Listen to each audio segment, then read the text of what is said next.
بسم اللہ الرحمن الرحیم۔ اللہ کے نام سے شروع جو بڑا مہربان اور نہایت رحم کرنے والا ہے۔ ناظرین گرامی، آج کی ہماری ویڈیو کا موضوع ہے امام حسین علیہ السلام کا شعر ابو الحارث کا واقعہ۔ امام حسین علیہ السلام نے اس شعر کو کیوں پالا تھا اور پھر یہ شعر میدان کربلا میں کب اور کیسے پہنچا؟ شعر ابو الحارث نے یزیدی فوجیوں کو کیسے بھاگنے پر مجبور کر دیا؟ امام حسین علیہ السلام نے بچپن سے ایک شعر پال رکھا تھا جس کا نام ابو الحارث تھا۔ یہ شعر امام حسین علیہ السلام کو کیسے ملا؟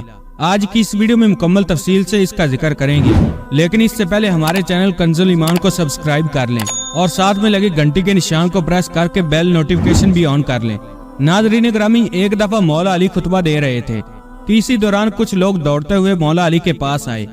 امام علی علیہ السلام نے پوچھا تو انہوں نے کہا کہ مولا، ایک شعر آپ کی طرف آ رہا ہے۔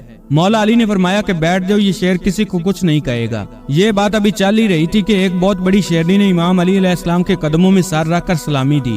اس کے بعد شیرنی نے اپنا چند دن کا بچہ مولا علی کی خدمت میں پیش کیا۔ شیرنی نے اپنی زبان میں مولا علی سے کہا کہ مولا، میں چاہتی ہوں میرا یہ بچہ پل کر جوان بھی ہو جائے اور محفوظ بھی رہے۔ مولا علی نے فرمایا کہ مطمئن ہو کر چلی جاؤ، یہ علی کا وعدہ ہے کہ اسے یتیمی کا احساس نہیں ہوگا، میں یہ بچہ اسے دوں گا جو یتیموں کی پرورش کر سکتا ہو۔ شیرنی نے کہا کہ مولا، وہ کون ہے جو حیوانوں کو بھی یتیمی کا احساس نہیں ہونے دیتا؟ مولا علی علیہ السلام نے فرمایا کہ میرا ایک بیٹا ہے جس کا نام حسین ہے، یتیموں کی پرورش اس سے زیادہ کرنا کوئی نہیں جانتا۔ مولا علی نے فرمایا کہ اے حسین، یہ شعر کے بچے کو تم لے جاؤ۔ امام حسین علیہ السلام نے اس چند دن کے بچے کو اٹھایا، اس کے سر پر شفقت سے ہاتھ پھیرا اور فرمایا کہ آج سے اس کا نام ابو الحارث ہے۔ ابو الحارث کی بچپن سے ہی امام حسین علیہ السلام سے دوستی ہو گئی، وہ ہر جگہ امام حسین علیہ السلام کے ساتھ ہی رہتا تھا۔ اس شعر کو امام حسین علیہ السلام سے انتہائی محبت اور عقیدت تھی۔ ناظرین، جب یہ شعر بڑا ہو گیا تو کچھ لوگ مولا علی کے پاس آئے اور کہنے لگے، یا علی، اب یہ شعر بڑا ہو گیا ہے، ہمیں اس سے خوف آتا ہے کہ کہیں یہ ہمیں نقصان نہ پہنچا دے۔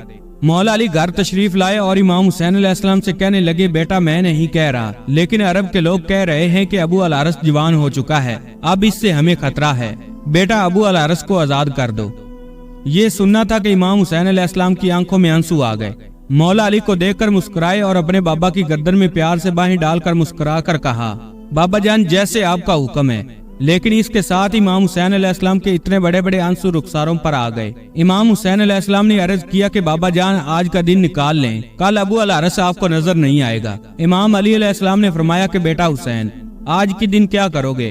امام حسین علیہ السلام روئے اور فرمایا، بابا جان دیکھیں، باہر شام ہو گئی ہے اور یہ وقت کسی کو گھر سے باہر نکالنے کا نہیں۔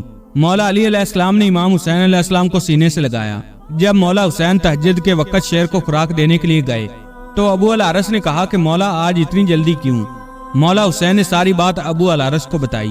ابو الحارث نے کہا، ٹھیک ہے مولا، میں جاتا ہوں، لیکن ایک شرط ہے کہ ایک دفعہ ملاقات ضرور ہو۔ ناظرین گرامی، روایت میں آتا ہے کہ امام حسین علیہ السلام نے فرمایا کہ ایک تاریخ یاد رکھنا، 10 محرم 61 ہجری میدان کربلا کے ٹیلے کے پاس سے تمہیں ایک آواز آئے گی، بس اس آواز پر چلے آنا، مجھ سے ملاقات ہو جائے گی۔ ابو الحارث نے کہا کہ مولا، آواز کون دے گا؟ تو امام حسین علیہ السلام روئے اور فرمایا، میری 4 سال کی بیٹی سکینہ تمہیں آواز دے گی، یا پھر ہماری اماں فضا تمہیں آواز دیں گی۔ ناظرین، آج بھی کربلا محلہ میں وہ مقام موجود ہے جہاں کھڑے ہو کر بی بی فضا نے ابو الحارث شیر کو آواز دی تھی۔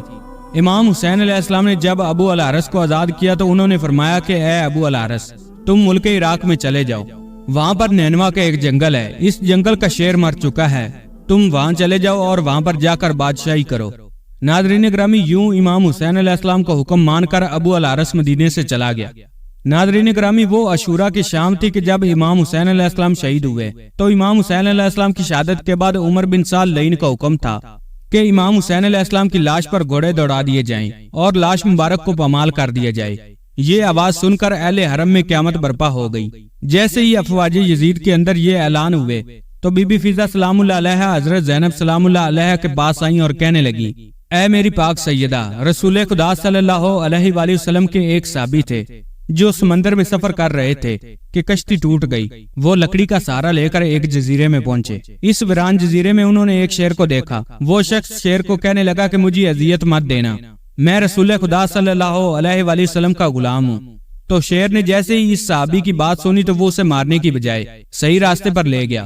بی بی فضا نے فرمایا کہ میری پاک سیدہ، اس علاقے میں بھی ایک شیر رہتا ہے، آپ مجھے اجازت دیجیے میں اس شیر کے پاس جا کر اسے بلاتی ہوں اور ظالموں کے ارادے سے اسے آگاہ کرتی ہوں۔